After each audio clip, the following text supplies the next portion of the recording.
बुझेला ना मोर परेशानी, तू तो बहरा कटती हुई बचानी, पलानी में जवानी रोवता हमरो, पलानी में जवानी रोवता।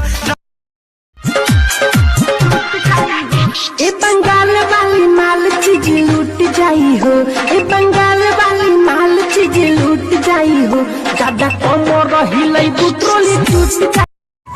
सुखता नस तबिया तनी रस, न तो जाम हो जाई, न तो जाम हो जाई। ए राजा चलो ना पिपरवा के तरवा, ओही जैसा जाम हो जाई। आज मानव नाराउर कहल का जीजा, सूट पहन के तैयार बनी ललका जीजा। अच्छा ठीक बा। ए जीजा जी सुना जौन कहबू